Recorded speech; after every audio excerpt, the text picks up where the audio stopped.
I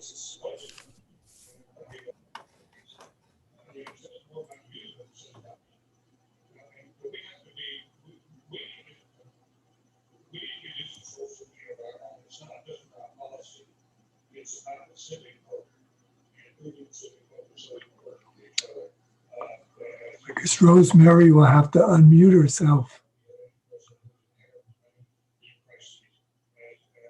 Hello. Hello.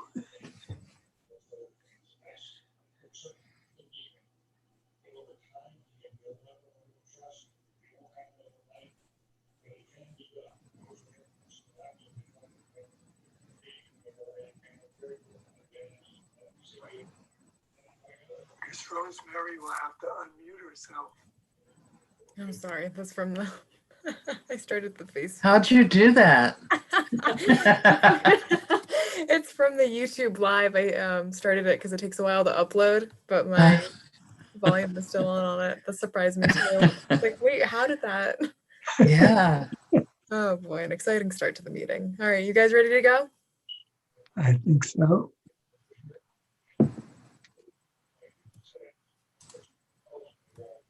All right. The November 9th, 2020 meeting of the Yarmouth Old Kings Highway Historical District Committee is about to convene. As a precautionary measure to reduce the spread of the coronavirus, this meeting will be held by remote participation. My name is Grace Rogers, and I am the office administrator and will be serving as moderator for this virtual meeting. I'll now turn it over to the committee chair. Good evening. My name is Richard Gegenwath, and I'm the chairman of the Old Kings Highway Historic District Committee for the town of Yarmouth. I will begin by taking a roll call to see if we have a quorum.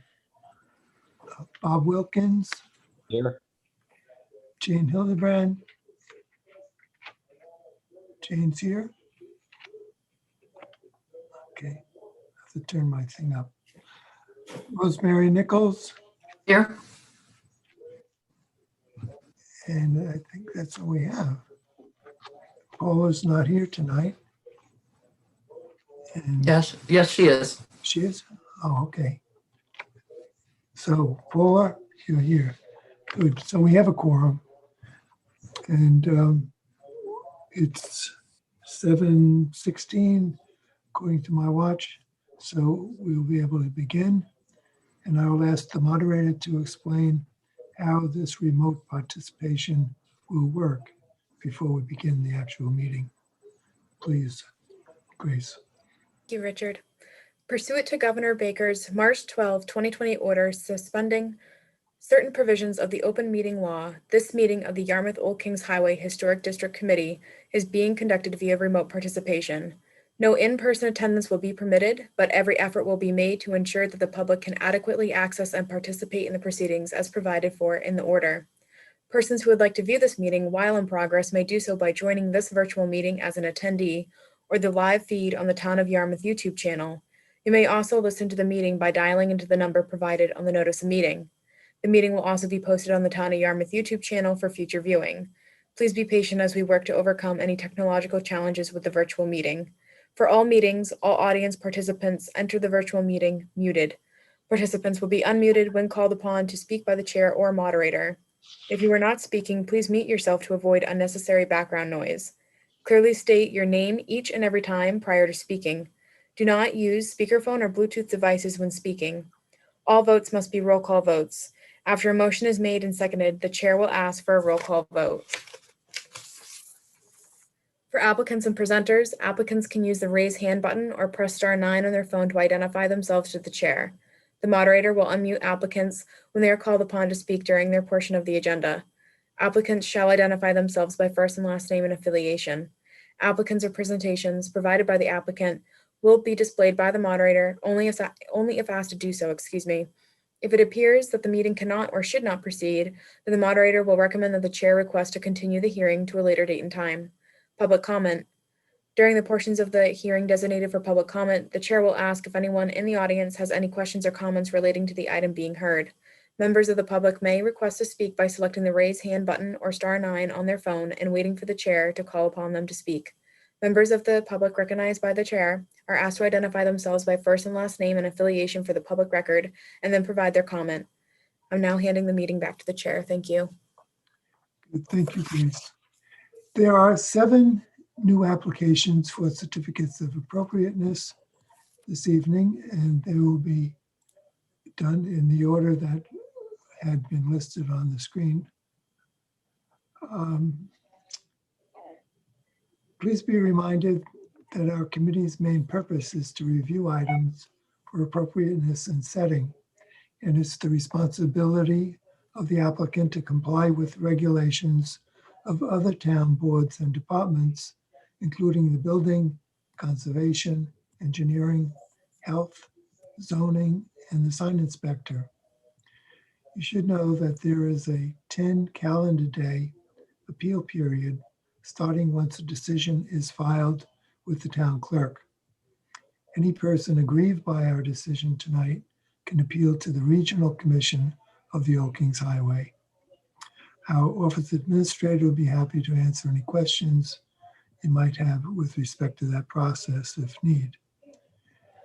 The first applicant tonight is Robert and Stephanie Fredette.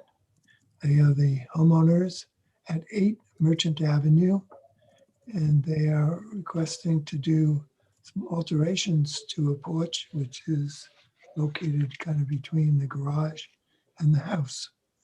So let us look at what they have.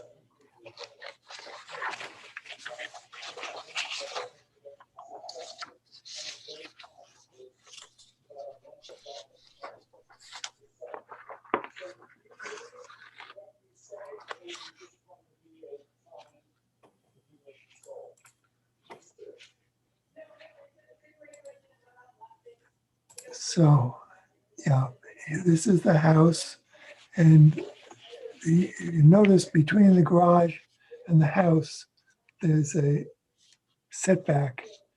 And so the way to get into the house and the garage is that you have to go outdoors, which is okay, except when it's raining and snowing, etc. So the idea is to enclose that with a door with side lights. So we can move on. There would be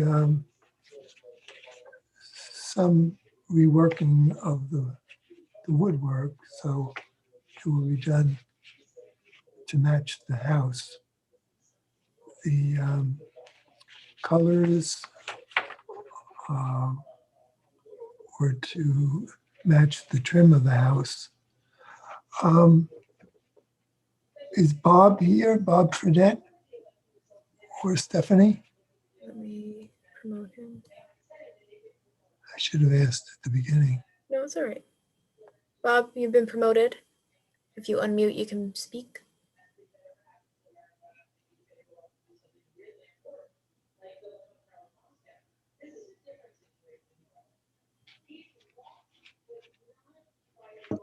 Richard? Yes, Yes, I'm sorry about that. I apologize. that's okay. I was muted a little bit too long. So the trim is going to be the same as the house, right? Yeah, yes, sir. And as you stated, the whole goal is to eliminate an open porch condition with the appropriate door and side lights, closing the open area off. Yeah, You would approved a friend of mine's home back in 2017, and I had pointed out the minutes, and that would look exactly like what we're looking at now, what I will be putting in that open space. right. Good. That was a good thing to do. I at least remember that particular job when it came up. And so the door itself is going to be white? Yes, sir. Okay.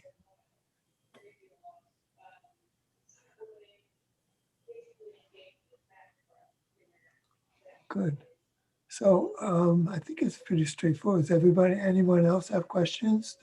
That's why we have Bob here. I have a question. Will it be flush with the siding of the garage? Yes, that's what the plan is. Okay. it still has a roof overhanging. That is correct.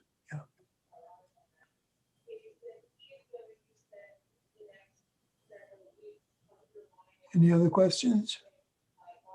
Do I hear a motion? I'll move to approve. Rosemary Nichols. Okay, Second, this is Jane. Jane is second. All those in favor? Rosemary Nichols, Aye. Jane Hildebrand, Aye. Bob Wilkins, Aye. Paula Morrison, Aye. and myself, Richard Gegenwarth. Aye. So hopefully you'll have good weather when you're doing this. Yes, I hope so. And thank you all very much for your evaluation and approval. Good. You're very welcome. Enjoy your night. Good. I know. Good. The next item is concerned with installing a fence at 154 Wiana Road. The homeowners are Jane and Greg Hildebrand. And Jane is a member of our committee, so I think she will recuse herself from voting. And but she may be able to answer some questions, either she or Greg. So these are cedar board with a straight top. It'll be left to weather, natural color. And I think there was a plot plan. Yeah. So the purplish line or pink line would be along the property line, the rear. Mhm. And Are there any abutters present?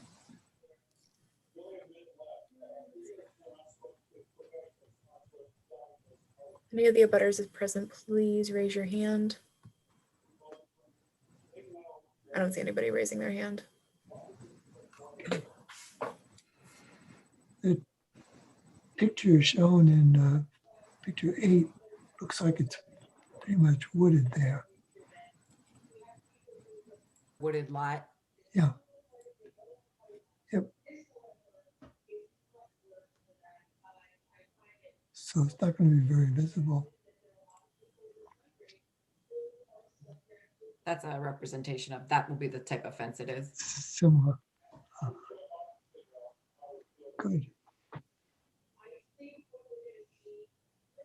Looks nice. I move to approve. I'll second. Paula, Good. Bob Wilkins. Okay, so we'll vote on it. Rosemary Nichols, Aye. Jane's not. Wilkins, Aye.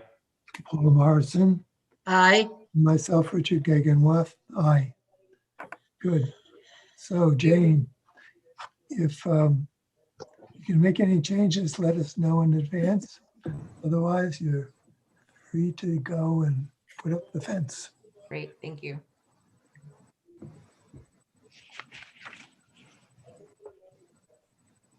Next item on the agenda is to install pool fencing at 17 Point of Rocks Road.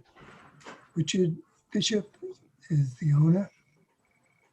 Is Richard here tonight?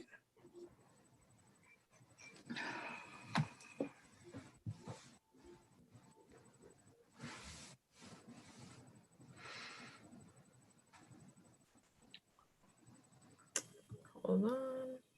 No Richards? No, he's here. I just made a mistake.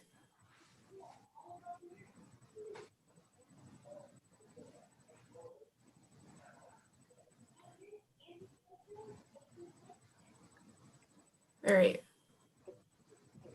Okay, you should be able to speak if you unmute.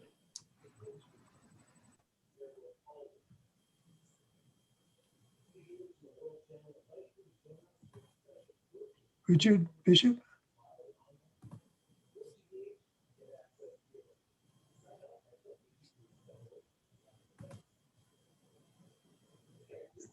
this style of fence is cedar. There we are. Good evening. Okay, good. You're on. So this Shadowbox design, this is where the boards are set forward and back. That is correct. Do I understand it correctly? Yeah. So it's almost like a board and batten, but larger, Indeed. right? And has shows a little more texture and three-dimensionality. And it's very close into the pool, right? On one side it is, that's correct. Yeah, the red shows up on my screen here as a red line. It's 4 foot tall, which Yes, is it is. often customary around pools. Good. So that part of it will go right along the property line. Yes, correct. Was there any gates on it or something? There is a gate on the very north end.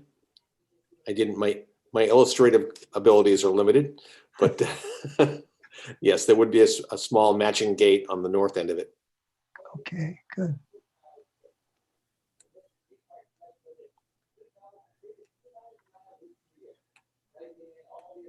Yeah, 4 foot is a little too much to jump over unless you're a football player avoiding a tackle. Good. Any questions for my team here? This is Jane. I'll move to approve. We have a move to approve. Do we have a second? Rosemary, I second. Rosemary, second. Good. Okay, so all in favor of this? Rosemary Nichols, Aye. Jane Hildebrand, Aye. Bob Wilkins, Aye. and Paula Morrison, Aye. and myself, Richard Gegenworth. I approve. So Richard, should Like be to thank- nice. Thank you, the commission, very much. You're very welcome. Welcome. Good night now.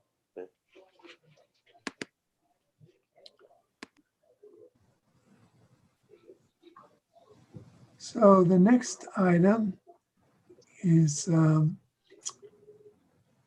very complicated. Well, the before and after pictures are going to be quite different. And the wording here, I'll read it, but the results are which quite nice. The homeowner is Jim Garb and Sheila Kane, and Keith Gilmore Enterprises is the agent. This is taking place at 11 Kingsbury Way. It's construction of a second floor addition, basically, and the extension of the existing chimney so that it gets up to the top of the roof, and starting from a one-story structure, and then replacing the front landing, relocating the front door, creating a portico, and constructing a cupola over the garage roof. So all those odds and ends come together pretty nicely. We have cedar shingle siding to be weathered natural.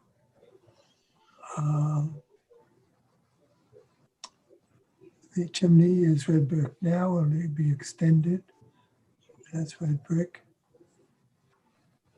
The architectural shingles, gray in color. And doors are fiberglass with 2 light, painted green. Stones are wood, be painted green. And the steel garage doors will be white, windows white. The trim will be white all over. And we have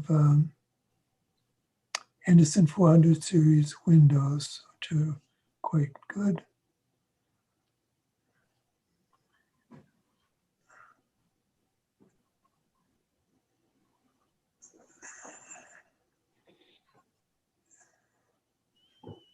So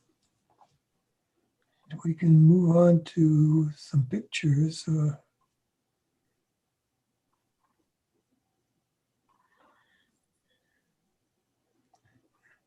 So this is proposed south elevation.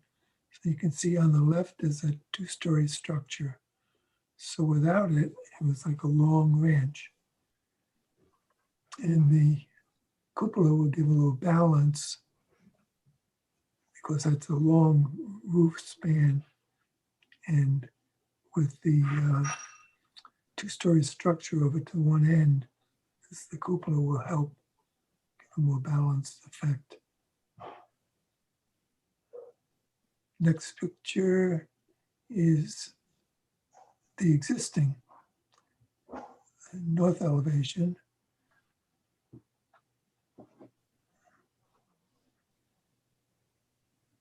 Next is the east elevation. And the existing south elevation.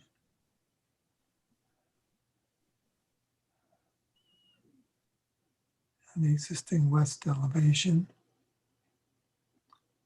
So this, you see, looks quite different.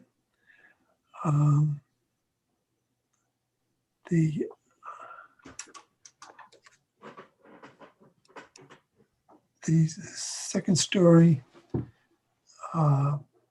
doesn't end up looking terribly big and maybe out of proportion, except for the fact that a lot of the area upstairs is they're using dormers. So that does a lot for the appearance. And that's a nice grouping of windows.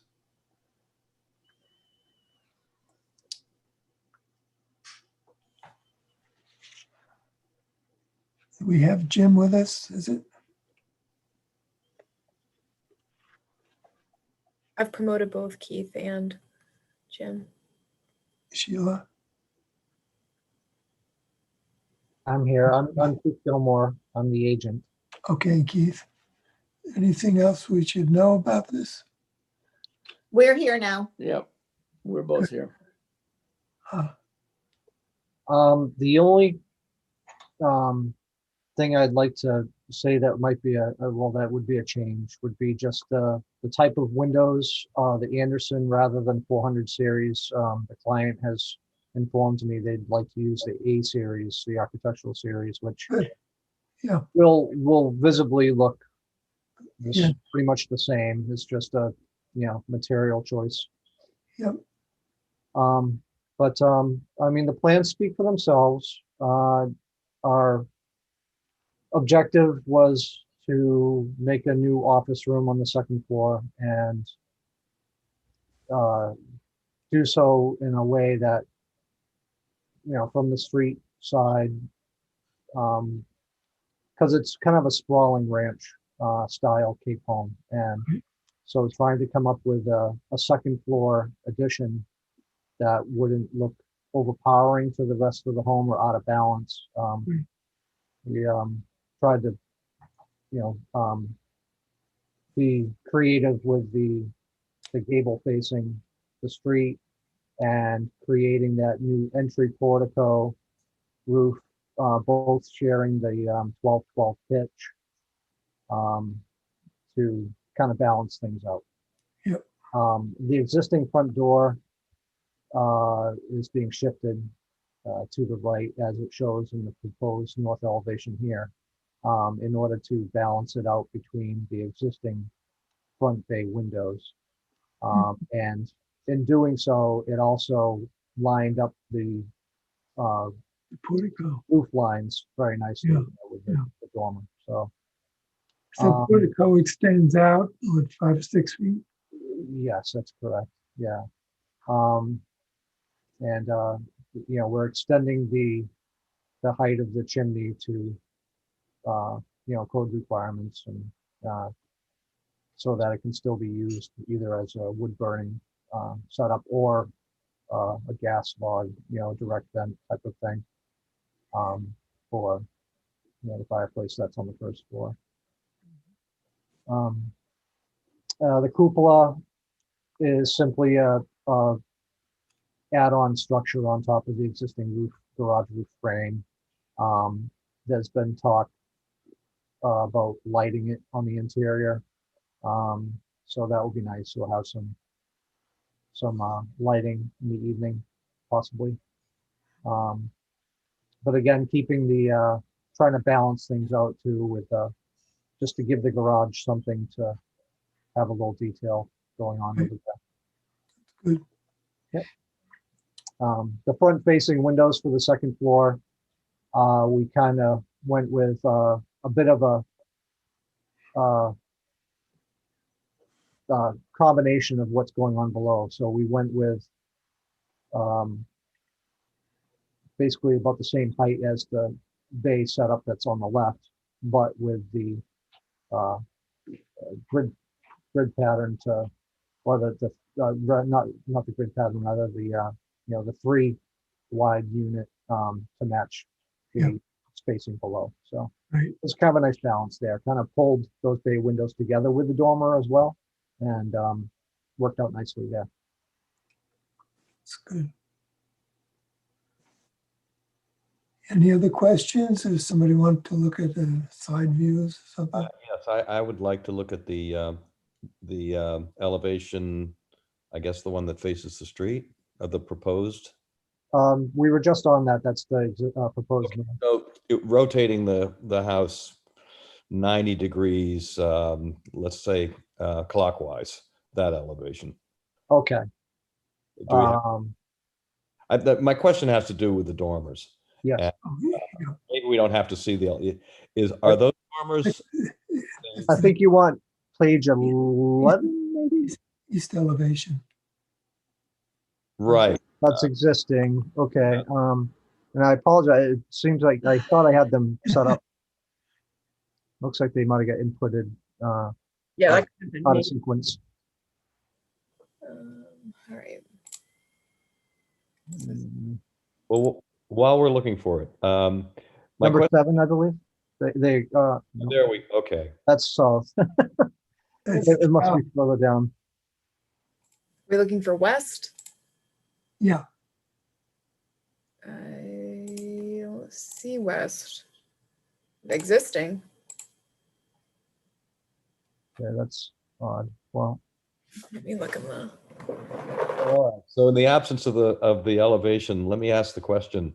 Yeah. So the plane of the dormers, are they on the same plane as the principal second story addition gable end, or are they recessed? they're recessed 3 feet. Good, thank you. So it won't, from the north elevation, it won't seem. That was a discussion between myself and the client when we were designing this. That our wish was not to have them too in front. We wanted to have them set back a little bit to get, just your effect of the gable. Yeah, Yeah. that was I like that. That was a good decision in my. Yeah. That's my only question. Could Now, I ask a question, Paula? Yeah, I just wondered if there's any consideration given to the fact that there's no other second-story home on that street other than the one at the end, which is on the perpendicular street. I'm just wondering about that. Across the street. This would be the first second-story home on the street. frankly, I haven't paid attention to that. There's plenty of second-story homes in the neighborhood, so it doesn't strike me as odd if that's what you're driving at. Well, But- I'm asking my fellow board members because I don't know the answer to that. Gotcha. This is Jim Garb. The house across the street has a partial second story. It has a It's a full second story. Tish and Billy's, yeah. yeah. So it's not an issue. No, it doesn't seem to be to me. All right. That's all I wanted to know. I don't believe it'd be out of character at all for the neighborhood. It's a nice addition. Thank you. We think so. Yeah, very oftentimes we get requests to put additions on which they're too big for the location.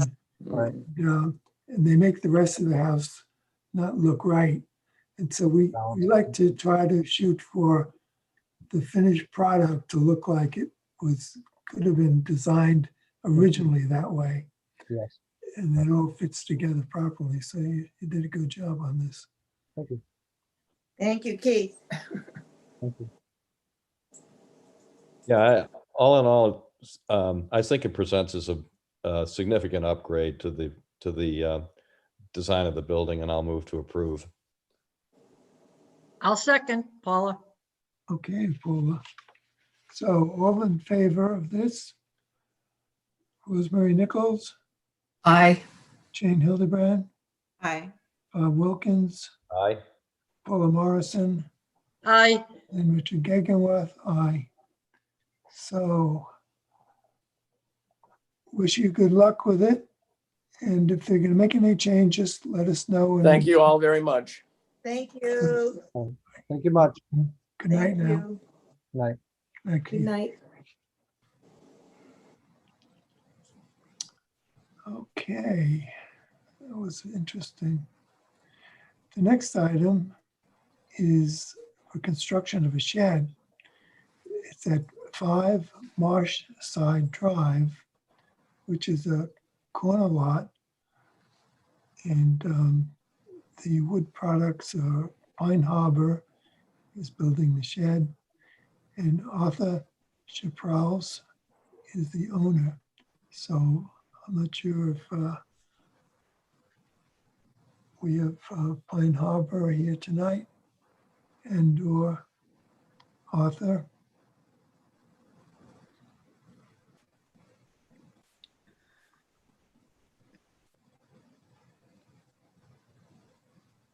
The agent is present. Can you raise your hand?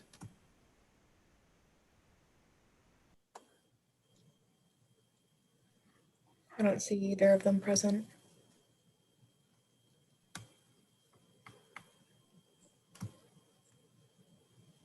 I don't think they're here. Neither one? I don't think they're here. Yeah. Well, I think we'll have to table this to the next meeting. And that'll give us a chance to speak to them for some further details. I'll move to table the application.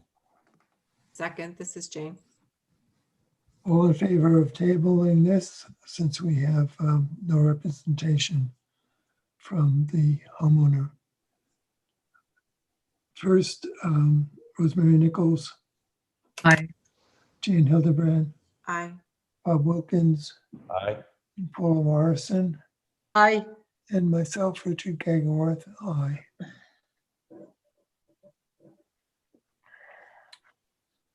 Okay. The oftentimes Pine Harbor comes to our meeting to explain what's going on, but we'll see in 2 weeks. The next item is concerned with another fence at 12 Zephyr Drive. The homeowner is Marketov Simbajon, and Stick Built Construction of Cape Cod is the agent. So I'm not sure if we have Mark Tilwolf. We are here. Good evening. Okay, Mark. So,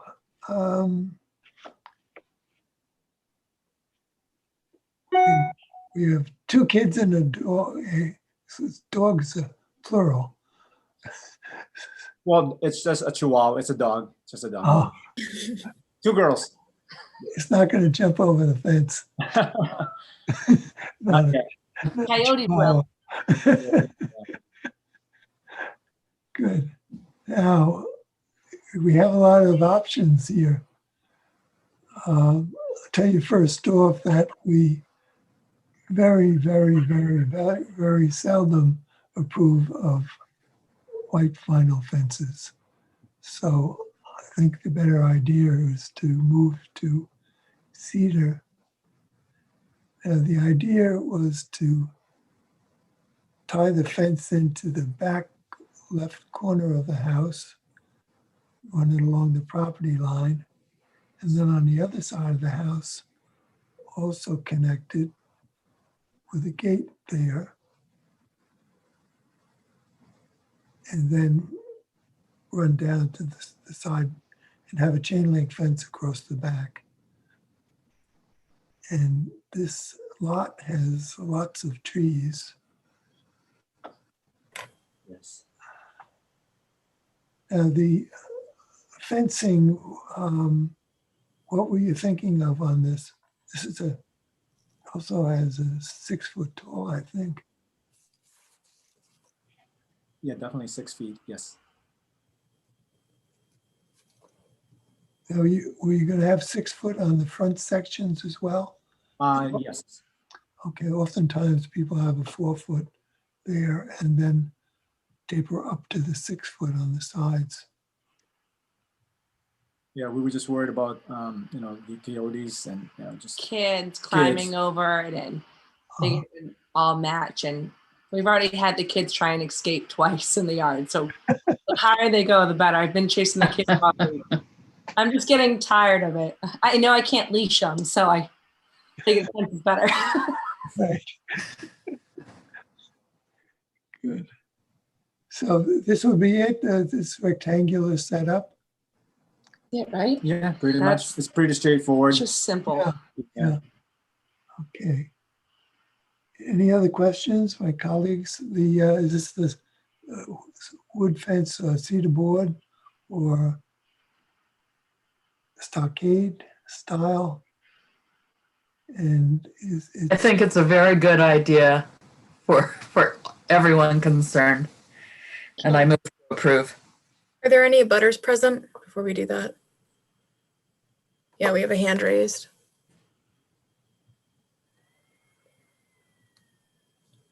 All right, Elaine. You unmute, you'll be able to speak.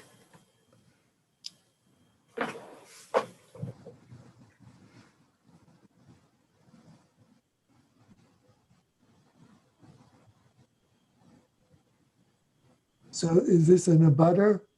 Yes.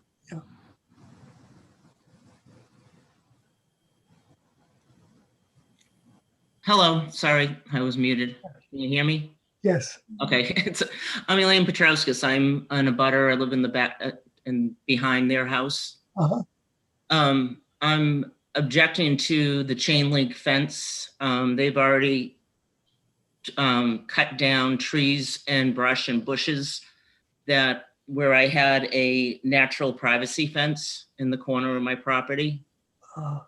So I'm opposed to having a chain link fence there. If they want to put a stockade fence or 6 foot whatever, but I'm very disappointed that they have not had their property surveyed. I did have the space in the corner of my property surveyed last week, and there is a tree they cut down right on the property line and did cut over onto some of the bushes and brush that were on my property.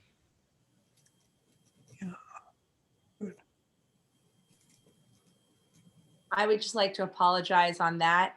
I apologize to her that day. We had a surveyor come out, but I mean, Yeah. the stick fence people, they thought they went through the perimeter. Again, I'm so sorry. We're willing to do whatever we need to do, what it is. I just need something. I will take stockade. I will take anything chain link, forget it. We'll just do wood. Oh, I totally understand why you're doing it. I don't object to you doing that. In fact, one of my neighbors over here lost their cat last week to, they think, a coyote. And you have kids, and I want your kids to be safe. I just, disappointed that my privacy in the corner of my property is now gone. Sorry. Okay, So, let clarifies things. excuse me, Richard, I have a question about the vinyl. Is it your intention, Rosemary, to move to approve with the amendment that the vinyl be changed to cedar? Yes, absolutely. The entire fence is made of cedar. And that's agreeable to the homeowners? Yeah, I mean, to be honest, when we moved in, we didn't know we were in the historic, so we started putting a whole lot of money down, and we wanted to do wood, but there was no wood, so we started Because doing of vinyl. We didn't know, but we're gonna pay as much money as we can, and we'll take it down, and we'll just do all wood. So I you mean, live and you learn. yeah. What can you do, right? I mean, vinyl would be nice, but I mean, if it's not allowed, then, you know, We don't want problems. We just want a fence. But Yeah. the other thing, just recently I saw that one of the items that came before us, they had the price difference if they were going to put vinyl or wood, and it's actually cheaper putting in the wood. The scallop, the one we wanted, the scallop size, scallop design wood is Yeah. about the same price as the vinyl. But with the availability, you know, it's just, We were desperate. We wanted it. We said, "Oh my God, vinyl, we'll take it." And then the neighbor said, "By the way, you're in the historic district." And we said, I didn't, "Oh, we had no no." idea. Like we just bought the house really, not even a month ago. Yeah. So I closed September 30th, so I didn't know anything about it. So we'll take it down and we'll put up the wood. If we have, you know, if There are some negatives. I go to church almost daily at St. Pius X, and I drive down North Main Street, and a corner house, they put up a white 6-foot fence last year. And I was going to take a picture of it one of these days going to church because it's all green. Oh. They get moldy very quickly.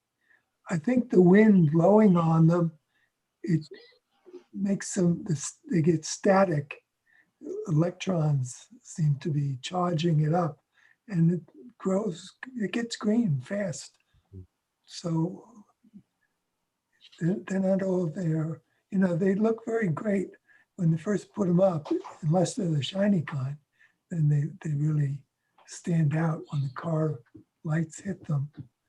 But so there are lots of pros and cons on them, and we'd rather have it looking like old Cape Cod, so we stick with the wood. So we appreciate your flexibility on this. Yeah, I assume you contracted with the fence company to install this fence? Yes. Stick belt. We did. We already put wood, and they convinced us that vinyl, because vinyl was in, it was right away. Well, not meaning to tell you what to do, but just as a suggestion, the fence company should have been aware of the fact that your house is in a historic district. So I would think you could make a forceful appeal to them to help you out with the replacement. That's a suggestion. Thank you. Well, they were from Plymouth, so they I weren't know. aware. They like to say. Even No, so, you weren't aware. We will be fighting. We'll be fighting. okay. Good. Okay. We just need a fence, that's all. I'm desperate. Now we can go back to the motion. I think it was a motion made. Rosemary? Yes, I move to approve the cedar fence. Okay. Do we have a second? I'll second it. Good. Thank you, Bob. All those in favor? Rosemary Nichols, Aye. Jane Hildebrand, Aye. Bob Wilkins, Aye. Paula Morrison, Aye. and myself, Richard Gegenworth. Aye. So we wish you good luck with it, and I think you'll have your children safe Oh, yes. Now they will be. Guys, thank you so much. Thank Thank you you. so much. I really appreciate it. Excuse me, could I ask a question? Oh, sure. Does that mean you're not going to do the chain link in the back? It's going to be a wood fence all the way around? It's okay, yes. All the way. Yeah. No Okay. chain link. Well, All right, great. now, Thank now you. that we know, It's, we it's, found out it's fine. about it. Yes, thank you it's so gonna much. be wood. Thank you. Yes, it's gonna be wood. Okay, I mean, that's all that's allowed, so yes. On behalf of the committee. good night then.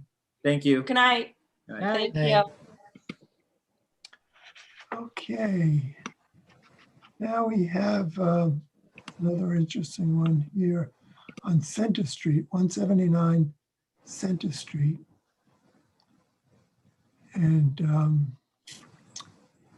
that house has an existing garage. The idea is to make the garage into living space and then modify the connecting breezeway and kitchen and have a addition of a new screen porch and sun decks and construction of a detached garage.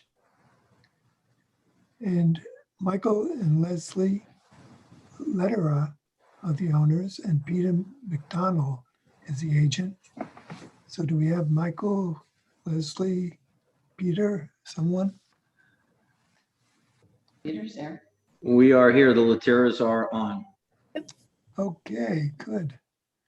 Yeah, I remember when this house was built not too long ago. Came out very nice. And so now we'll be looking for a bunch of changes. Can you walk us through this a little bit, Mike?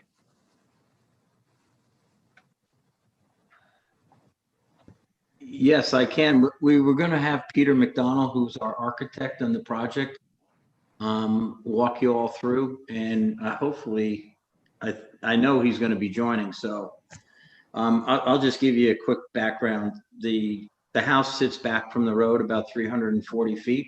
Right. We were looking at the garage and making it our master suite with access to a laundry room in that area and a half bath. And taking that garage, if you notice this house, if you've been down this driveway, the house actually faces to the side of the property. Right. So we're taking the driveway in front of the house, around the real front of the house, and our garage is going to be built set back from the main house. So we'll be driving past the real front of the house. Yeah. So we're taking the two-car garage that exists today, living space, and we're proposing a garage in the real front of the house, which is on the side. Yep. And building the garage that way. And just to note, I had a upgraded septic system put in. I went to the effort to make sure that the design from the septic company set the leaching field back far enough and long enough so it would not impede on the setbacks necessary for the garage. Good. There should be a plan attached that basically shows that. So the garage sits in front of the leaching field with the setbacks necessary. And then the last piece is the property does look over the marsh area. So we have a very nice backyard. So we're building a screened-in porch with decking area that's the real front of the house right there. Yep. It's on your screen. Yep. So the decking area would be all in the back of the house, which would be off the master suite, which is the old garage, and off the main part of the house. Can I jump in? Well, thank you, Peter. I was waiting for you. Save me because I'll only mess it up. No, you stole all my thunder. It took me a while to unmute myself. I would only add that Mike's very passionate about the trees, and he wouldn't let me cut any trees down. So all the trees between the house and the road will stay. Right. So if you can see in a couple of those pictures, you don't really get the full house, and you're going to get peaks of the house as you drive by or walk by. And the same thing with the garage. There's, cedars that are pretty healthy that are all going to be remaining. Sure. And I would also point out that the reason we moved the garage, well, one reason we moved the garage to where we did was because that's the side of the house where the real front door is. For some reason, they built the house sideways, and they had been using the back door to come into the house, and nobody had ever used the front door before. And it's a pretty traditional house, and traditionally you'd come in the front door. Yeah. So, and I would just also add, we're using similar windows, similar trim, similar roof pitches on the garage and the house additions, and similar materials for all of our new pieces. Grace, I remarked this morning that there weren't any drawings of the new, what it's going to look like after it's built. And I'm not sure if we have them.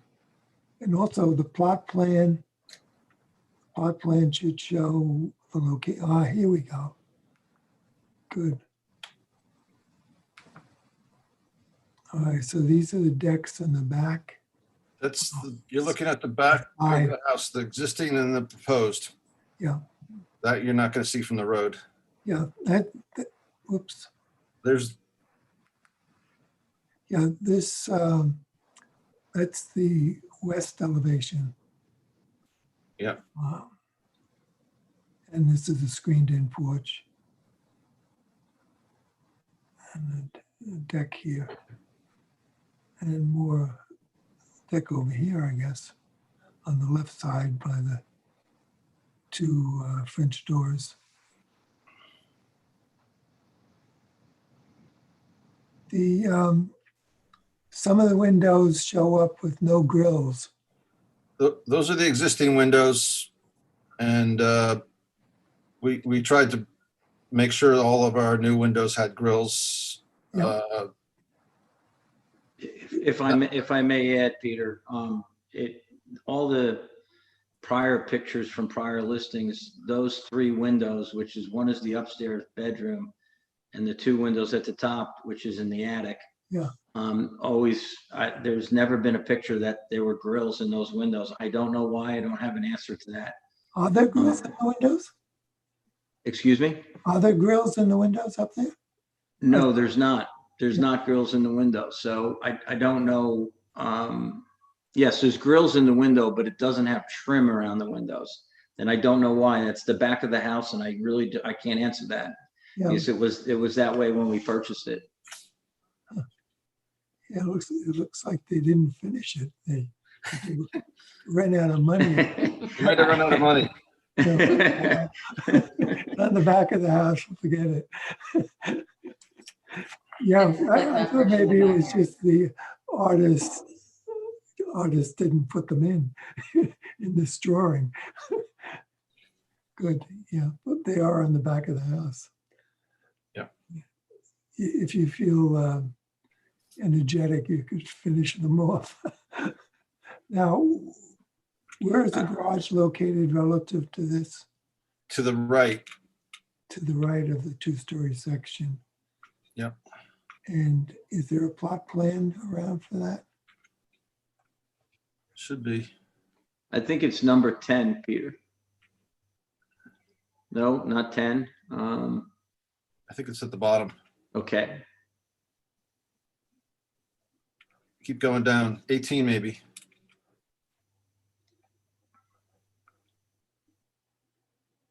Here we go. Oops. There you go. Oh, okay, so it's over here.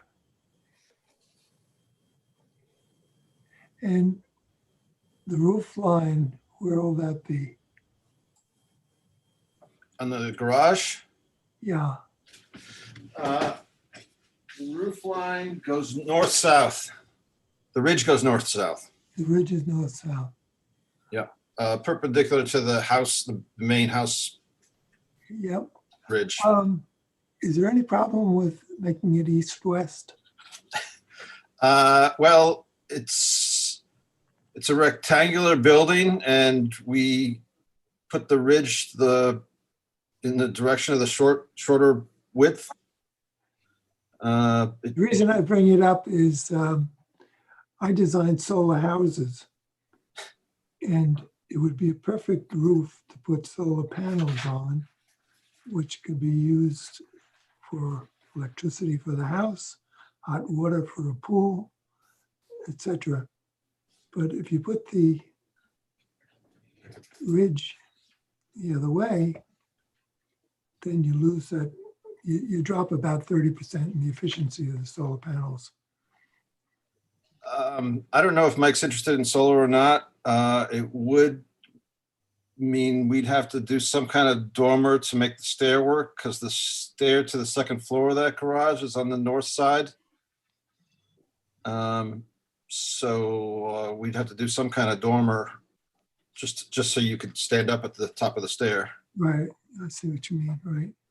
Richard, we've discussed solar. I would say that based on the scope of the project, it probably is kind of on an out year thought process. I'm not object to solar. I actually like the concept. It probably, we lean more into, I think, the aesthetics of when That's Peter why did the design for us. So, the reason I say that is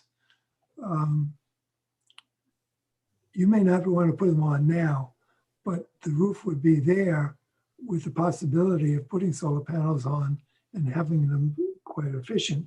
Typically, for that purpose, you'd like a 10-inch pitch, and which would be more ideal. Your orientation is almost exactly correct in terms of south facing, and that would put the gable toward the road, and where the driveway is coming in, it would work very nicely. And there's a big move on the Cape and in the town of Yarmouth.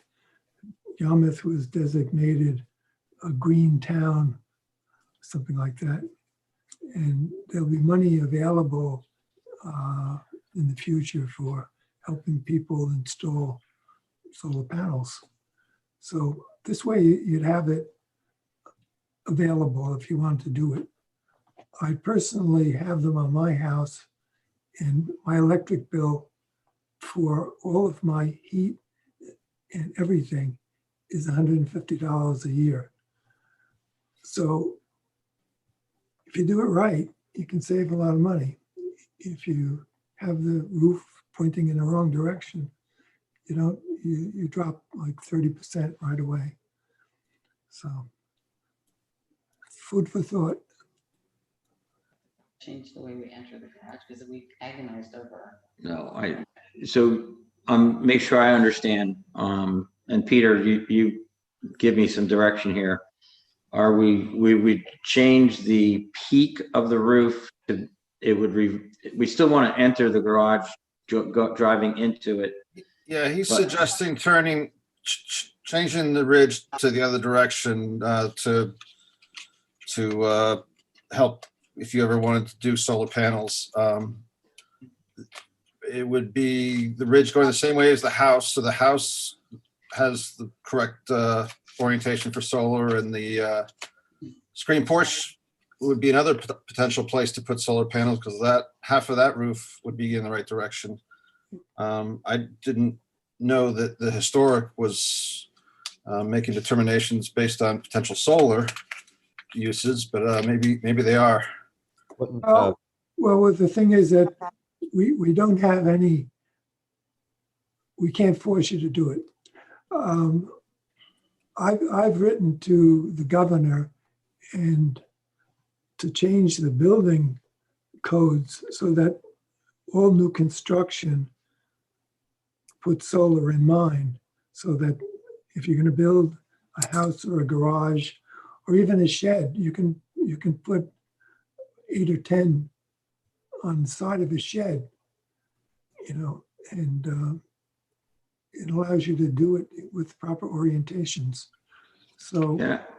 eventually they probably will change the building codes so that new construction all is made so it's available. I have a question about solar. Is there anyone in the district that's used solar that's on on the ground where they have Oh, solar yeah. panels, We- like a we- solar? Because we have 3.5 acres, 3.4 acres, and so there's quite a bit area to There's a that house- side of the house, and we actually I- thought of that. There's a house about 1 mile east of yours. Yeah. West of yours that has 80 solar panels ground mounted. Yeah, it's on Okay. Lookout Road. Yeah. Yeah, and our purpose with the property is not to build many outbuildings. That's not our purpose. So we feel like we have land to consider that as an option because that has been discussed. But I'm glad you told me that there is somebody else who has ground solar panels because Yeah. that might be one of our options then. Oh, yeah. Yeah, I was flabbergasted when this guy came in, he wanted to put an 80. So where are you going to put it? And their property has the house, has a view to the bay. And the solar panels are built between the house and the wetlands. Okay. We have a couple of others that are ground mounted around too. One of the first ones actually about 15, 20 years ago was on the side of a house, a ground mounted an antique house. And we didn't want to disturb the antique house. So they had a good sunny south side and they put it on the side of the house at ground mounted. Well, I appreciate that We don't want to put them on. that option exists. The other question that came to mind when we were discussing this on solar panels, is it did come up as a discussion, is that we have a cedar shake roof, and trying to stay with the original house's theme and having a cedar shake on the garage. The solar panels on cedar shake. Yeah, wouldn't That be- I don't know if that would work. So I'd be faced with either I have to ask that I be able to use asphalt shingles, but I'm more interested in trying to keep the design of the integrity of the house Yeah. with cedar. Yeah, that's good. Yep. Yeah, I think to be fair and be clear, we are not, it's not part of our mission to either mandate or in any way urge homeowners to install solar panels on their houses. But we are sensitive to the issue and we want to be up to date in our thinking insofar as energy consciousness. And there's a lot of impetus to push us in that direction. So, but we're not, I don't think Richard is intending to pressure you into putting solar panels on your roof. It's just an observation and a suggestion on his part based on his extensive experience with designing houses with solar efficiency in mind. Yeah. It's actually on Center Street about maybe 300 yards from your house. There's a house which has a garage in the back, a separate garage, and they put solar panels on that. That's my neighbor 2 doors down. I can see his house, so. Yep, okay. I appreciate you saying that about, because I want to make sure I'm being objective with everything I'm hearing from you all. So I think it's good feedback. I guess what I'm hearing is at the end of the day, we get to step back from this and a little more in-depth conversation.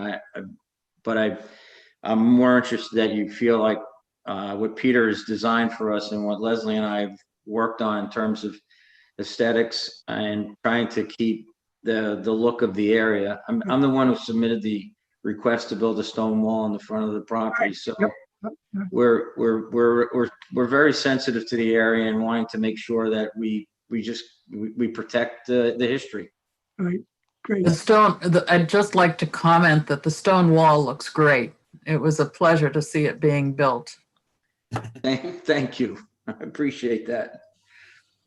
And I think we're in sync in our thinking about the historic district and how we want it to be maintained. So, Well, any other questions, or we have a motion?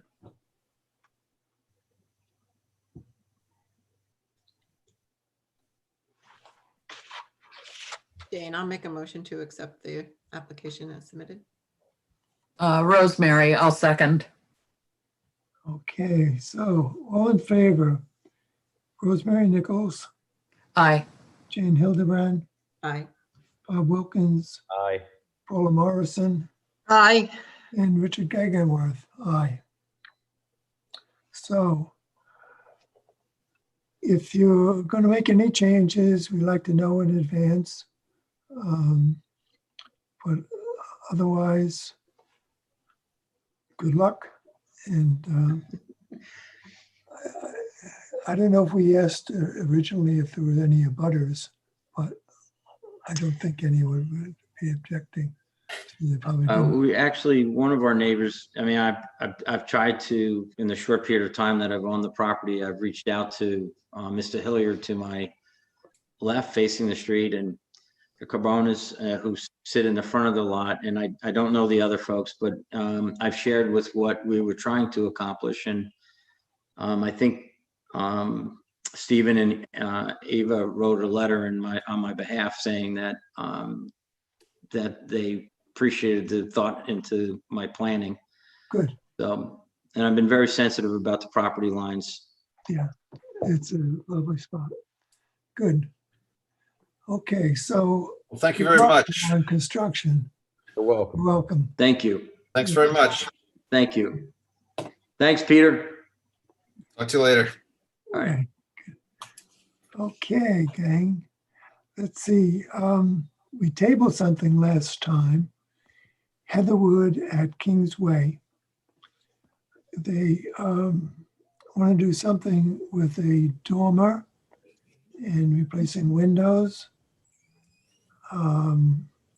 We have to take it off being tabled. I'll remove to untable the application. Second. I'll second, Paula. Okay, so all in favor of taking this off of table? Rosemary, Aye. Jane, Bob, Aye. and Paula, Aye. and Richard will, yes. Okay, so we have a representative from Heatherwood here tonight from Mercantile Property Management or Cherokee Property Services. Yep, Chris, you have the ability to speak. Hi, my name's Chris Ryberg. I'm here representing Cherniker Property Services, the contractor.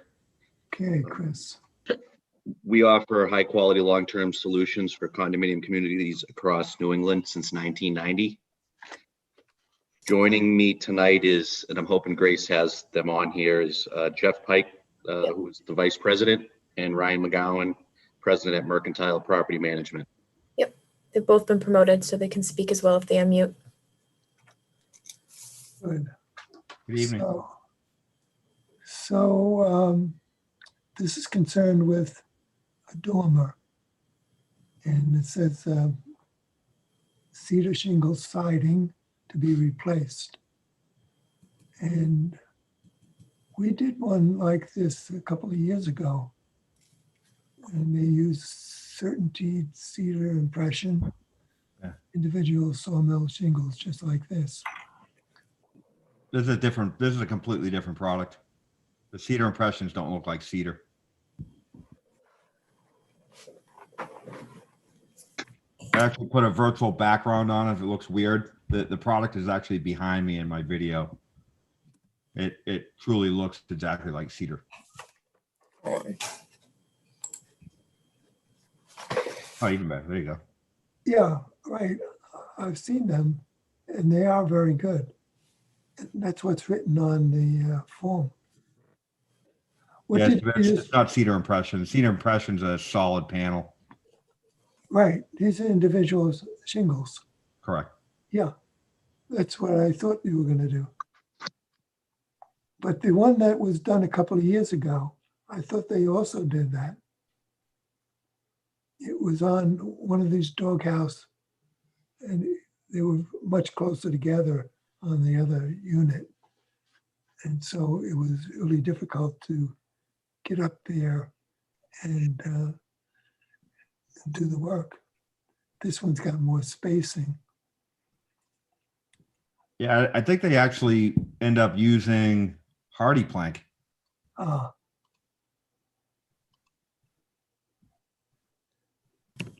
Yeah, the hope was, this is Ryan McGowan with Mercantile Management. The hope was we're trying to minimize not only the cost overall for future maintenance, but these doghouse dormer areas are so high up that the site maintenance staff, it's just too much of a liability and exposure for them to have to go up there to routinely maintain them. right. We obviously want to stay within the aesthetic nature of the historic area. But we're trying to find alternative options of how to help cost control a little bit for a community that in many cases owners are on, fixed incomes and things like that. So the thought was by changing over to this product for the doghouse dormers, it would allow for us not to have to routinely go up and try to paint and maintain those areas. And because it's such a distance from the ground up to that area, although the product, even when it's right in front of you, looks the exact same, it'd be even more difficult to ever tell that it wasn't the exact cedar that's there today. And we recently purchased some equipment a year ago, in addition to help keep the cost down, where we can clean the roofs and the siding, things like that, from the ground with this machine. And by having that, we would be able to maintain and basically spray from the ground annually, so that if there was any mildew or moss buildup, it would be easily cleaned and things like that. So Good. Okay.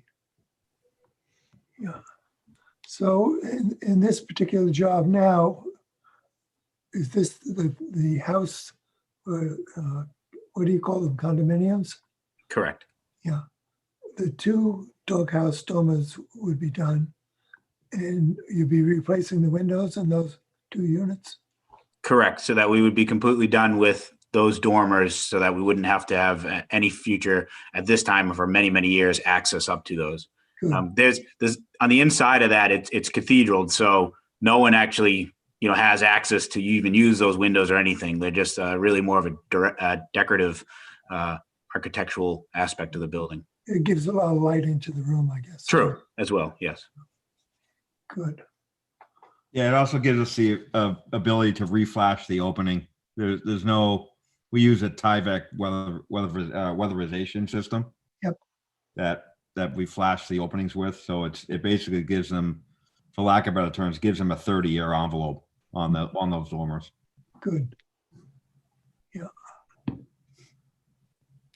Okay. So you'll be doing this periodically, I guess, on other units. Well, so yeah, go ahead. You can go. yeah, sorry, Jeff. The approach right now is there's 54 remaining dormers that haven't been touched, painted, or anything like that we'd be looking to go forward with this project on. So we would do the remaining 54, which would pretty much close out this for the near future.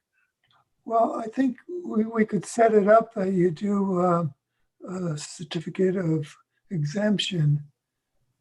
So each time that you're going to do another one, another condominium, put in the paperwork on it as an exemption, and you wouldn't have to come to a meeting. You just review it, because if you're using these materials, They are very good. I've seen them and I've seen them on houses and they're very realistic. I just have one question about the exemption idea, which I think sounds like a good idea, assuming that architecturally speaking, the units are all relatively comparable. Is that the case? Well, that's why we'd review them. They come in with paperwork which has the picture of the unit basically and what the materials are. Right. And it could be signed off. Yeah, the 54 units that were proposed, they're all the same. They're all the same. Yeah, every window's the same size. The measurements are identical. Okay, that was my question. Yeah. Thank you. Good. Okay. Any other questions for my team? Do we have a motion? I just want to check with the butters, Richard. Okay. Yeah, we have a lot of abutters on this. I don't know how many are here. We have 6 more attendees. Not all of them are abutters, but if there's anyone who would like to speak, would you please raise your hand? We have that informal review coming up too. Yeah, I don't think anybody would like to speak. Good. Okay, then hear a motion. I move, Rosemary, I move to approve. I'll second Paula. Thank you, Paula. All those in favor? Rosemary Nichols, Aye. Jane Hildebrand, Aye. Bob Wilkins, Aye. Paula Morrison, Aye. and myself, Richard Gegenworth, aye. So hopefully everything goes smoothly with it. Being up high like that, there's also all the OSHA requirements I'm sure that you have. And so good luck with it all. Safety first. It's our one of our core values at SPS. Good.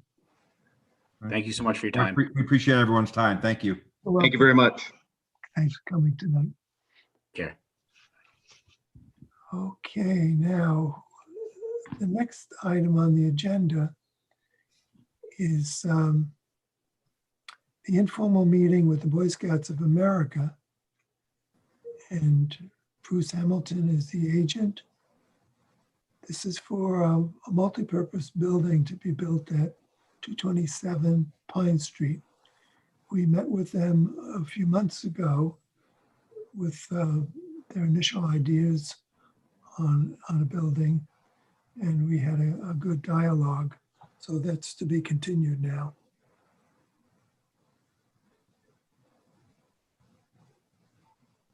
I hope. Hold on a second.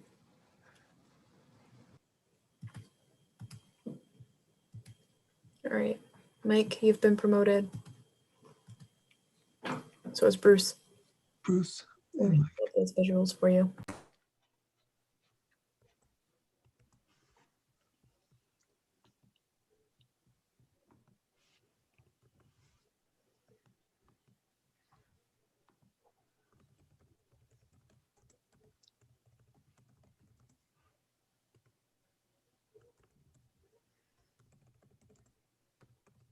If you guys unmute, you can speak. Put my glasses on so I could see. Now can you hear me? Good. I'm getting to that age where I have to wear glasses when I read. Yeah, I switched them when I sit down to the computer. Makes Yeah. it worse. Yeah. So anyway, after the meeting we had a few months ago, which may be more than a few months, the way time is flying right now, Yeah. we went back to the Boy Scouts, Mike Riley and his trustees and building committee, and reduced the programming to what you see now on the floor plan. Do you have that? Oh, this is the front elevation that Yes. I'm looking at. With the Boy Scout emblem over the door. Here we go. There's the elevation. Yeah, there you go. And the interior.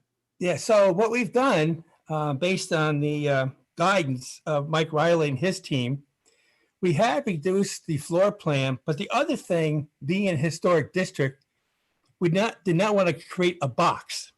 In other Yeah. words, we wanted to provide some articulation on the floor plan itself, the footprint, but also the exterior.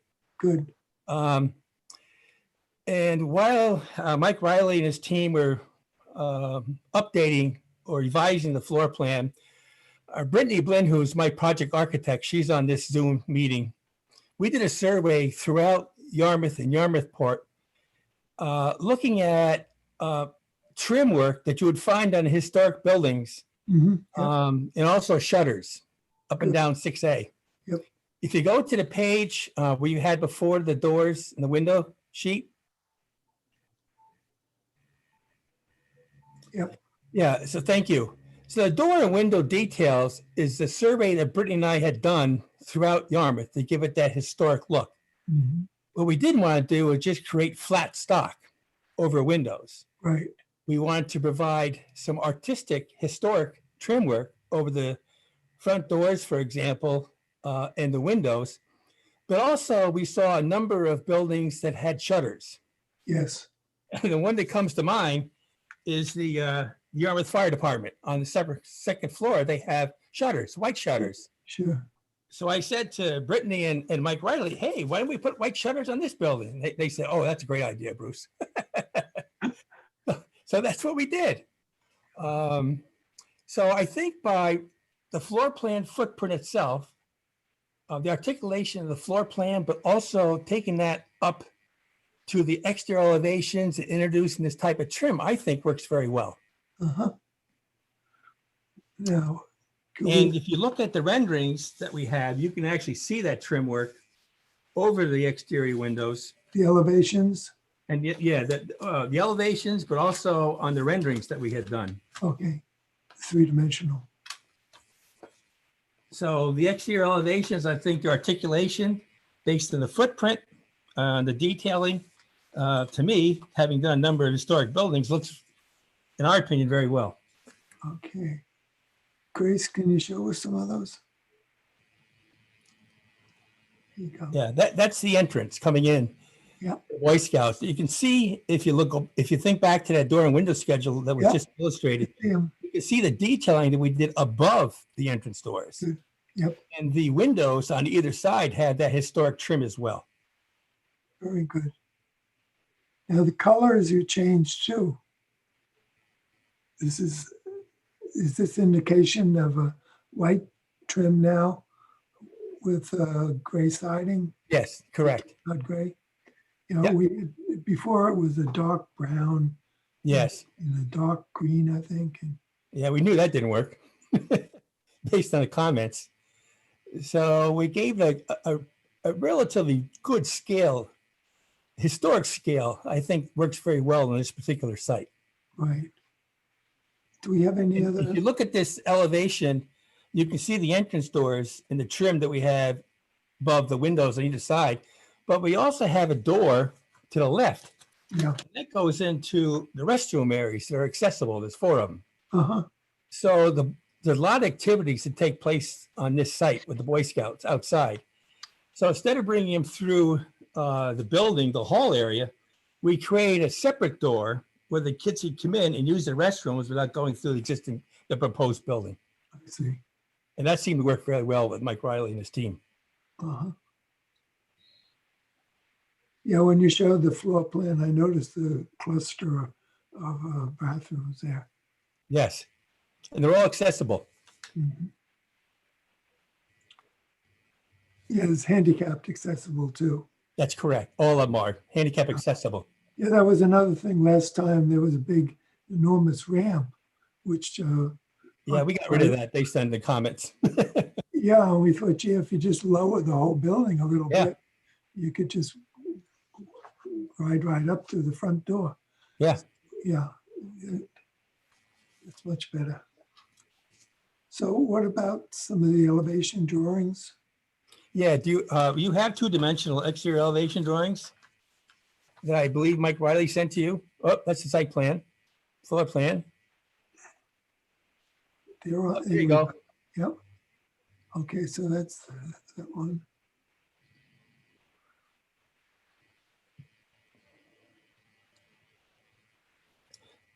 So that top left elevation is the entrance area elevation.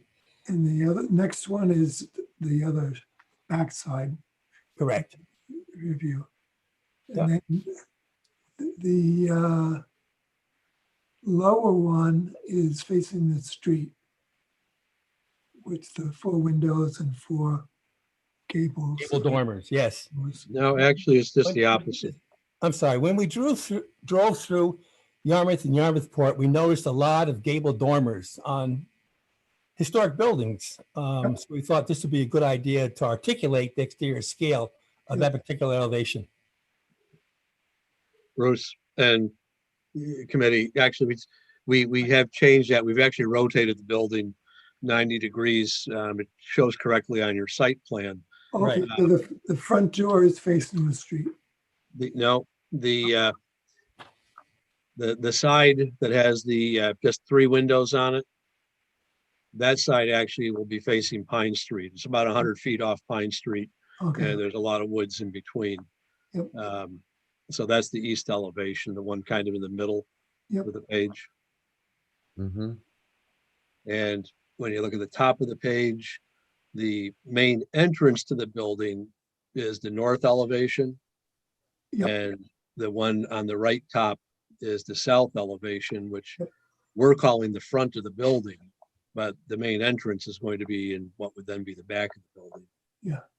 And the 4 dormers will be the west side, facing the bulk of the parking area and Greeno Pond.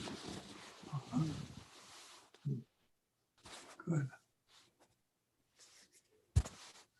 So, and I also, on the site plan, wanted to point out that we've preserved a lot more of the existing vegetation in this plan. Let's take a look at that.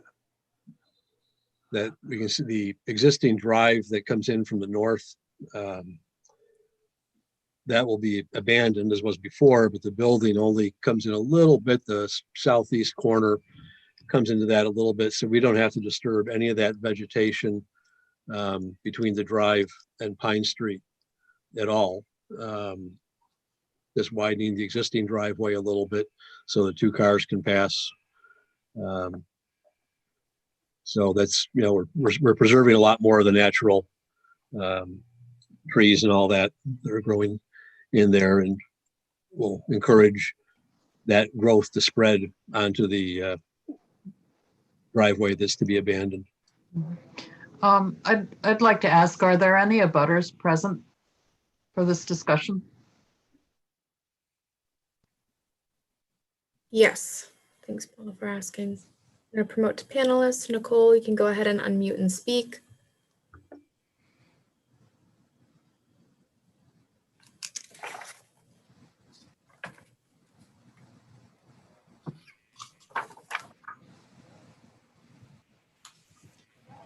Nicole, you can speak if you'd like. Hi, I'm 228, right across the street from the camp. Right.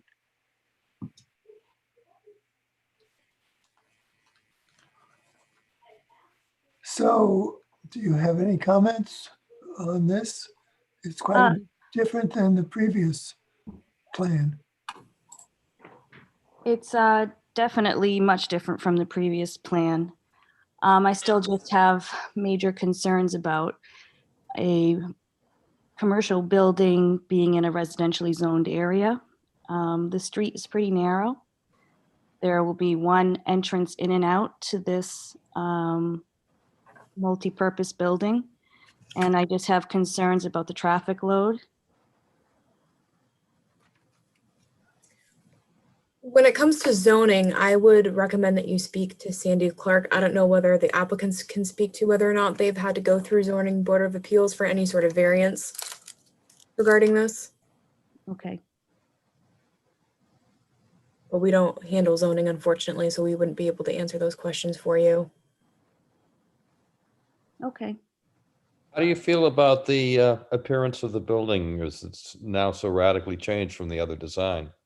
It's definitely an improvement. The size is still pretty large, but definitely improvement from the last one for sure. Thank you. What is the maximum height on the, does Bruce have that? Or Mike? 25 feet, 5 inches. Yeah, 25 feet, 5 inches. Okay, that's not bad.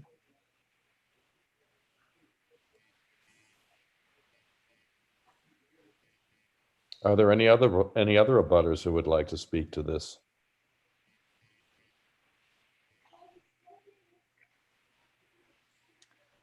Now, if I look at the east elevation, the gable to the right with a single window, that comes forward quite a bit, right? And then the other part where the two windows are, that also comes forward, not as far. So it kind of breaks up the surfaces. Yes, that window on the east elevation is to allow some natural light into the restrooms and the hallway. Uh-huh. And then the two windows to the left of that is allowing some natural light into the prep area. Kitchen. Kitchen area, yeah, Yeah, it's not a kitchen, it's just a prep area. okay. Yeah, you know, the setback and stuff that shows best, I think, looking at the floor plan of the building. Because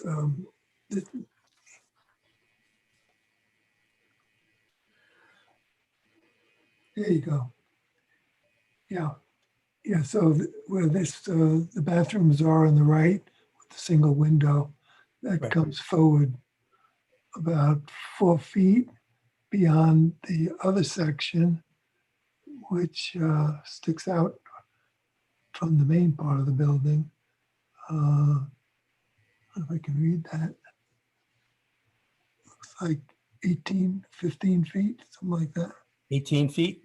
18, yeah, Yeah, so you can see actually how we articulated that floor plan yeah, to give it some interest, so it wasn't just a box. good. So I think when you come down the street, the main section is where it's the highest, the 25 feet. And these other lower gables are much lower. And it won't give you, you won't be looking at a big building. Correct.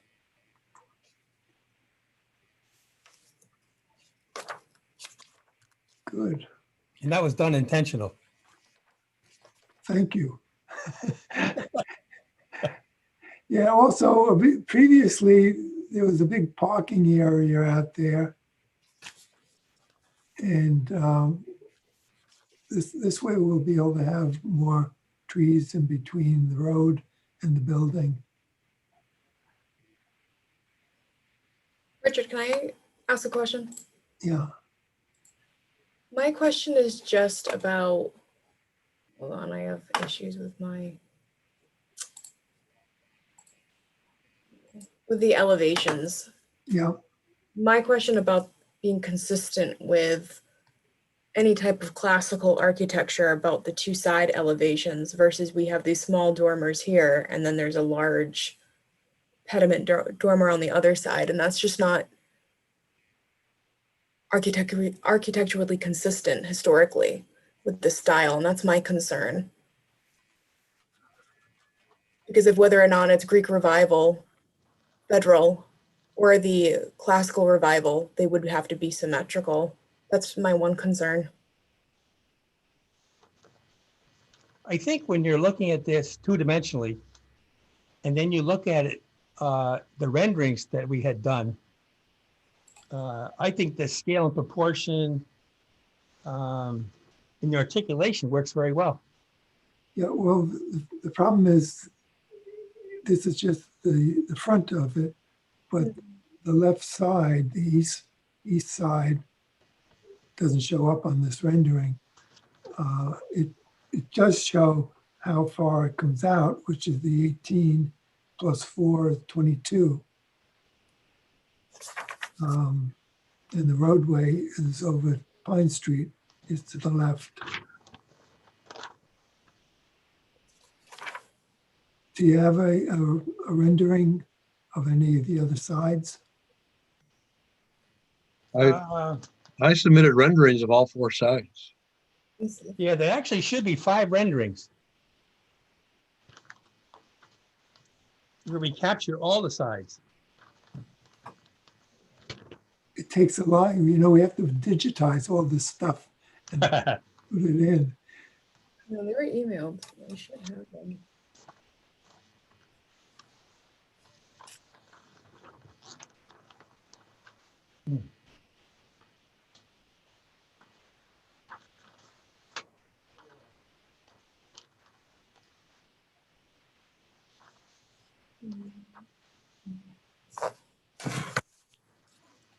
What does the committee think on the color scheme? I think it's more appropriate than the first one. Yeah, I'm just wondering if it's too white. Being white, it makes it look bigger, but it also stands out more in amongst the trees.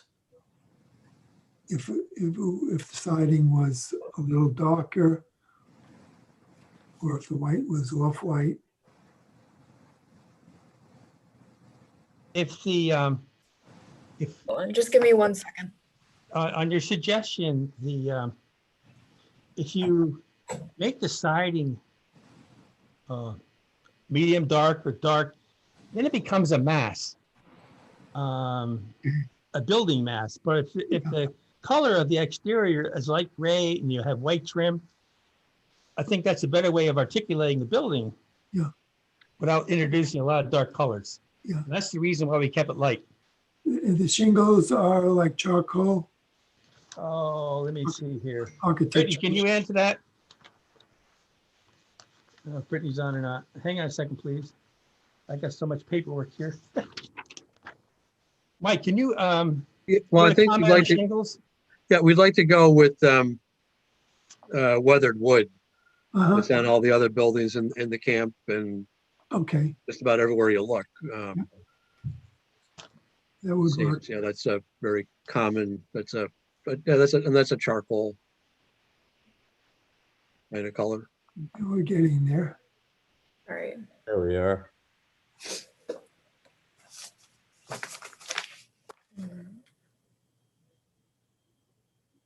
Okay, that's facing the parking lot, parking area.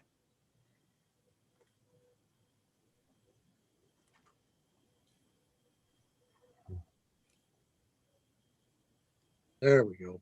Yeah, Yeah, the renderings help a great deal. Yeah.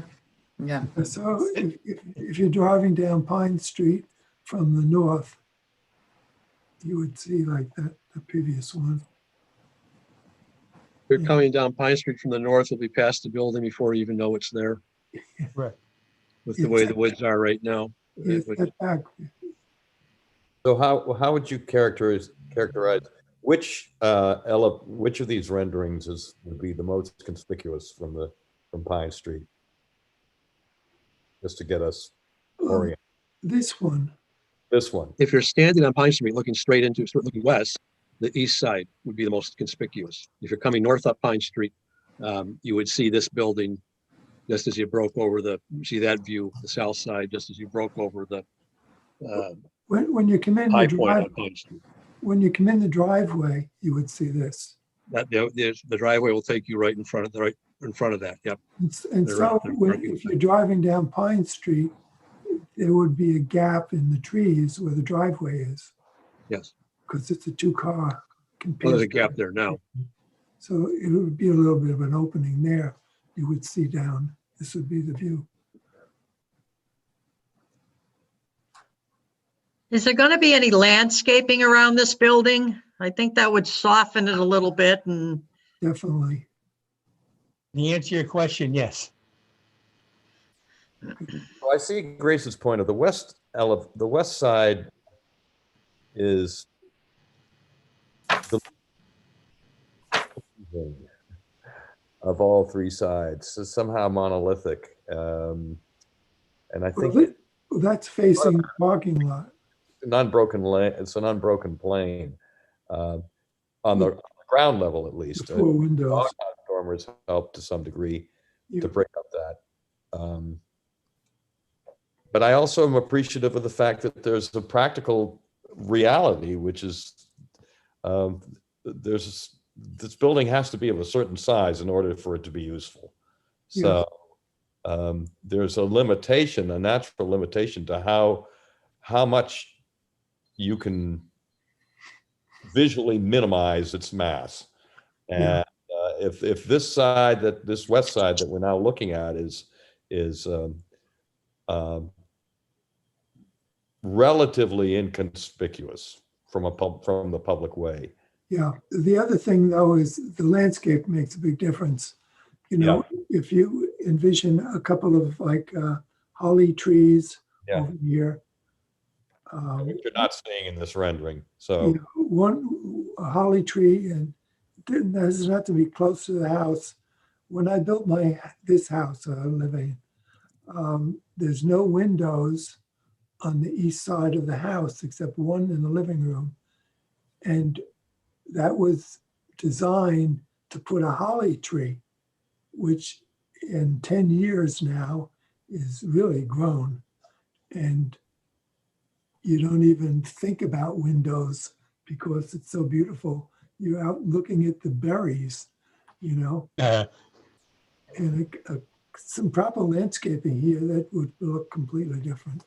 Yeah, I agree with that. And we just didn't have time to landscape around this proposed training facility. But as you're suggesting, a landscape would certainly soften that particular elevation. Something right in the middle. Yes. Well, yeah, one there, but then some smaller ones. Yeah, but the middle one is the one that would really, if there's a big gap. that would really help a great deal. Yeah, I agree. I'm still concerned with the consistency of the style personally. Well, I think it borrows elements from a lot of different styles. It's not, wouldn't you agree, Grace? It's not exactly a reproduction or a representation of any one particular style. I mean, yes, it has borrows a lot from Greek Revival. Yeah, that's what I would think. But it's not strictly Greek Revival. It's no, but it's nice having the overhangs too. Oh, I think the first of all, I applaud the effort, especially from where we were last time we viewed this. I think that a remarkable transformation from that. So I can't have the same appreciation as you all do. We have another butter that's raising their hand. All right. Bill, if you unmute, you'll be able to speak. Hey, I'm actually Bill LaRufa. I'm the current president of the board. So I work with Mike and the architects in this. And, as we look at it, as we look at the west side, just keep in mind in this visual in the upper, the right below the tree there is Pine Street in the background. So the west side is really only ever going to be viewed by the campers or the people walking on our property. Yeah. It's really the east side that faces our neighbors. When Bruce went back and put this all together, I think it's important to note that he, we listened very closely to what Nicole and Donna and the other neighbors said to ensure that we preserved as much of the green space between them, and then also to shield the cars by using the facade of the building, the east side to shield that again from their view when we do use the building, periodically throughout the year. Good. Well, I think we have a nice transition into this from it still gives you basically the function that you need inside the building, right? And these dormers on this side, the northeast side there, that's similar. We were just talking to a couple of people from Heatherwood at Kingsway, and they have dormers like this with the cathedral ceiling, and it gives a lot of light into the condominiums. This purpose is similar, I take it. Correct. And I like the application of doghouse dormers to that roof because the alternative, which would be shed dormers, wouldn't break up the mass in the same way that the dog, or provide the visual interest that the dog. Right. Yeah, that's good. Okay. Well, what is the next step here?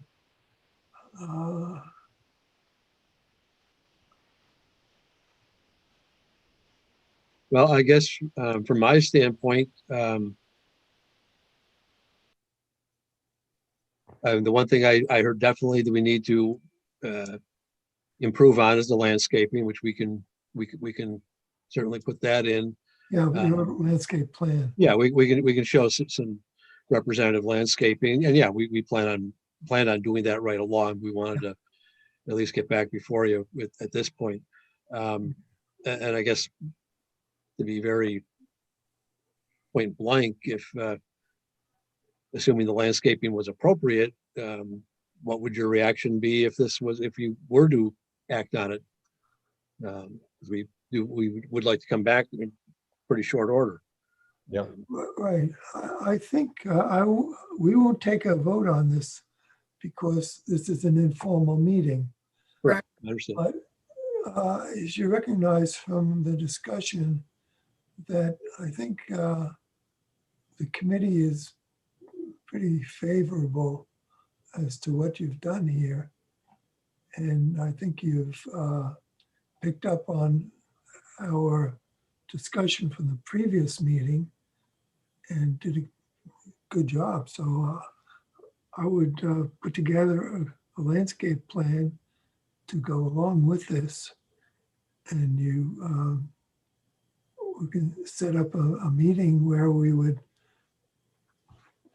look at it from the point of view of pass or fail for a certificate of appropriateness. Richard, I just have one thing that instead of us speculating on what this might look like from Pine Street, if we're going to meet again, could we not have a view of what this would look like from Pine Street? I mean, I think that would help in determining how this looks as you're driving by. Yeah, I'm sure this is a computer-aided thing. And if they wanted to get a view what it would look like from Pine Street, it'd be easy on the computer. Yeah, we can certainly do that.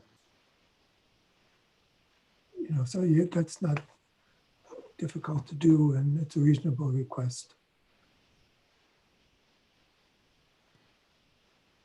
Okay. Any other comments from the committee members? I think the applicants can be guardedly optimistic about how. Right. Good. Well, that's what the purpose of these informal get-togethers. We can get a feeling as to where it stands, and it's good.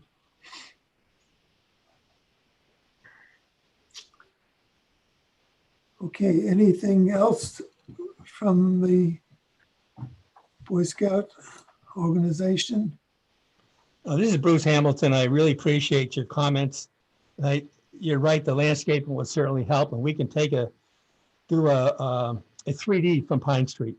Yeah, great. That won't be a problem at all. Good. Brittany has the magic, my project architect. Oh yeah, that's the computer aided is very, very nice to use. Good. Okay. We certainly appreciate the opportunity to come back before you in an informal setting and get your feedback. Thank you very much. Great. Next step then is to put together that landscaping and set up a meeting. Talk to Grace on that and get you into our meeting in the near future. Excellent. Okay. Thank So- you. Thank you very much. Very welcome. Thank you. Have a good night. Other business, the next thing on the agenda is other business. Our next meeting will be Monday, November 23rd. And I don't know if we're starting to get things coming in on that, Grace? Yeah, we've already had the deadline for that. Okay. What's it looking like? 5 or 6? Currently, We had one that carried over tonight on that 7 applications. Marsh side will be coming back, I hope. Yep, so that'll be 8. I'll contact them in the morning. Yeah, and on that, the other members may have seen it too, but I noticed something which I don't think ever came before us for approval. And that was a white 6-foot fence that's constructed on Nottingham side of the building. I mentioned at the beginning that this house at 6 Marchside Drive is a corner house. And the side facing the north faces the bay. And as you're going in Nottingham, the houses are all very nice and they're all historic looking in colors and everything and fencing. And then suddenly there's this big white fence up above. I mentioned to Grace this afternoon, it looks like the fence with Hollywood written on it out in California. And I'm sure we would never have approved that. I don't remember it. This house was only built about a year ago. It isn't even on the record for the assessors. So there's no picture on the assessors, no mention of it at all. It just gives an assessment for the lot. And there's nothing on Google. So if you try to go on Google Earth in general, there's nothing, just wooded area. So I think the homeowners are going to have to do something about that fence. And Grace can talk to them about that to get it started. Otherwise, it may end up being a violation. Does anyone else remember putting a fence up there? See, the house first came in 2018. And then they made modifications to it in, I think, February. That was in November 2018. Then around February, they came in with changes. And then they came in with what became the final plan around October, November 2019. So it's only been built within the last year. What's the address, Richard? Number 6. Oh, 5, was it 5? Number 5, Marshside Okay. Drive.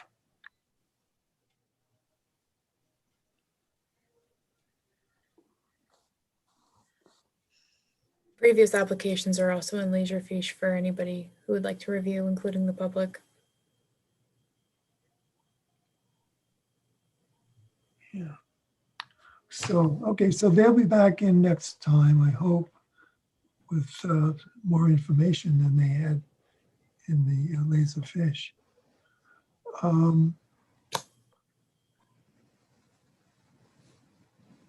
You got the information that Grace sent out, I guess, this morning concerning the town meeting coming up. So we can relax on that one. And hopefully they'll have made a lot of changes that won't affect us at all for the next town meeting. Good.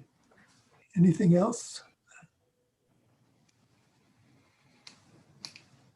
Nope. If not, then I guess we could, Just have one question. How sure. are we progressing on the violations? Any update on the violations? They're the same. Yeah. I have noticed that things are going on at 36 Wharf Lane, which makes me happy. Good. They've got the door in line with the, actually, I think they moved the pediment to the right so that it's in line with the center axis of the door. They have not yet moved the window above, but I'm hopeful that that will follow and come into line so that all three will be in vertical alignment. Yeah. And we'll move on. How about the rock? The Rock of Gibraltar has not been Yeah. disturbed as of yet, but hopefully that Richard thought that that would likely be the last thing to be done. So Yeah. one step at a time. Good, good. Okay.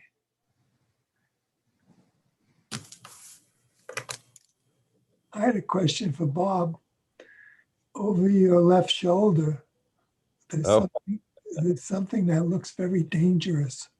Oh, that is a sawfish bill. Ah, It's soft.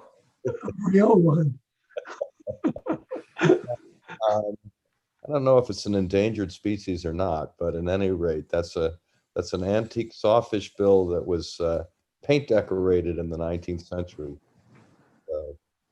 Kind of an obscure object that appeared in my quirky sense of something or other. Yeah, I warn anybody not to try to break into your house. You start swinging that thing. Looks like it could do some damage. Okay. So we can have a motion to adjourn. I'll move to adjourn. Second, it's Jane. Jane seconds it. All in favor? Go down the list. Jane Hildebrand, Aye. Rosemary Nichols, Aye. Bob Wilkins. Aye. And Paula Morrison, and myself. Aye. Good. Well, everything went very smoothly tonight. And we finished not